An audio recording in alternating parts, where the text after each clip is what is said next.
On va voir ici comment comparer des populations différentes grâce au fichier appelé test statistique.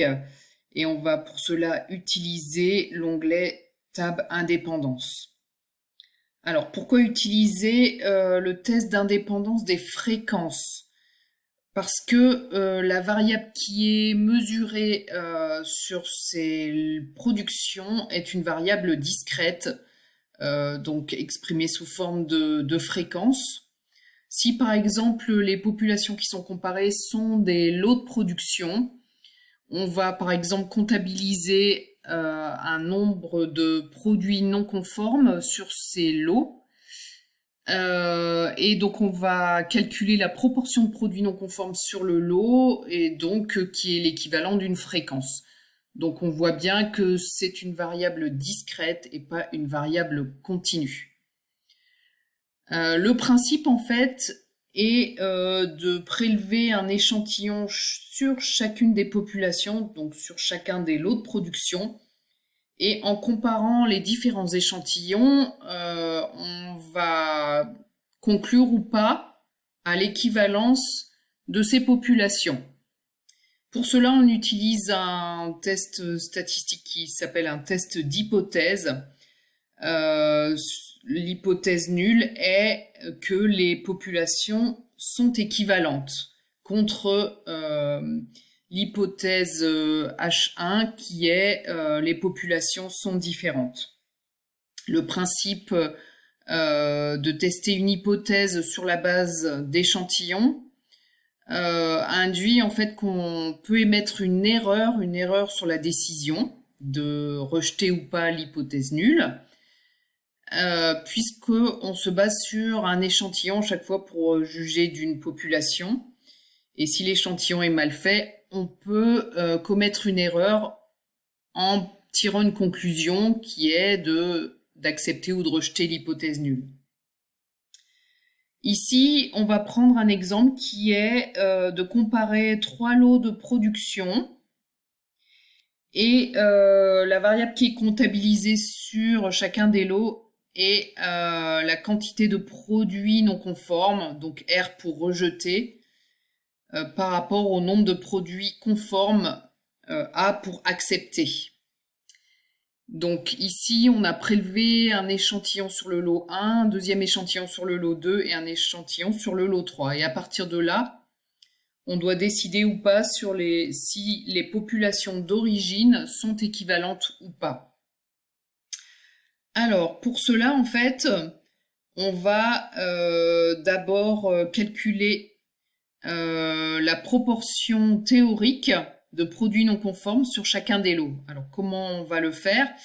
On va se baser sur la production totale ici. Et on voit que sur la somme des 3 échantillons, on voit qu'on a 861 produits acceptés, 76 produits rejetés, ce qui équivaut à 91,88% de produits acceptés et 8,11% de produits rejetés. Et si les lots sont équivalents, eh bien, on aurait sur chacun des lots la même répartition que sur la population totale. Donc c'est cette répartition théorique qui va se calculer ici, dans ce tableau. Et donc cette répartition théorique donne pour le lot 1 21,8 produits rejetés contre 247 produits acceptés, 12,8 produits rejetés sur le lot 2 contre 145,18 acceptés et 41,36 produits rejetés non conformes sur le lot 3 contre 468 produits acceptés, c'est-à-dire conformes, sur le lot 3.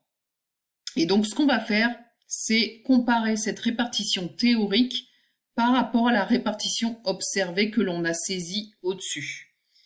Et donc cette comparaison en fait se fait par une variable statistique qui s'appelle le qui2. Donc le qui2 qui est calculé ici dans ce tableau. Et le qui2 en fait c'est la différence entre l'effectif observé ici pour le premier échantillon, 253, moins l'effectif ici 247 au carré, divisé par l'effectif théorique qui est de 247 au carré, et tout ça, ça donne 0,136967.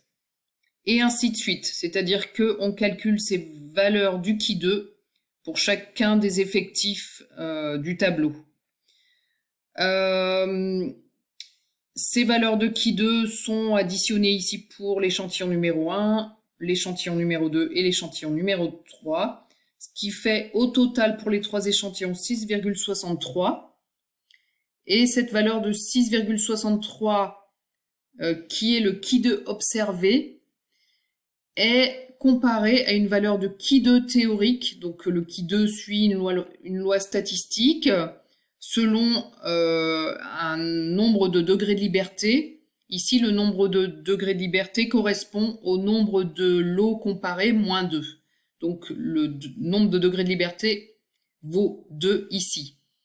Et pour ce nombre de degrés de liberté, la valeur du qui 2 théorique correspond à 5,99. Alors, dans un test statistique, on fixe un risque de première espèce qui s'appelle le risque alpha. C'est le risque, en fait, de rejeter l'hypothèse nulle. Je rappelle que l'hypothèse nulle ici est que les trois lots sont équivalents. Donc, le risque alpha, en fait, c'est de rejeter cette hypothèse alors que l'hypothèse nulle est vraie dans la réalité. Donc, ça serait de conclure ici à les trois lots sont différents alors qu'en réalité, ils sont équivalents. Alors, dans un test statistique, on doit fixer un seuil à ce risque alpha, le risque de se tromper. Et donc, de manière courante, on fixe ce risque alpha à 5%. C'est-à-dire qu'on accepte d'aller jusqu'à 5% de risque de première espèce de se tromper. Au-delà de 5%, quand on est au-dessus de 5%, on considère que ce risque d'erreur est trop important et donc on rejette l'hypothèse nulle. Alors ici, en fait, on constate que le qui 2 observé correspond à un risque alpha de 3,62%, donc ça veut dire qu'on est en dessous du seuil de 5% d'erreur admissible, et donc on peut rejeter l'hypothèse nulle. Et donc rejeter l'hypothèse nulle ici revient à conclure que l'écart est significatif. Et donc c'est bien la conclusion qui s'affiche ici.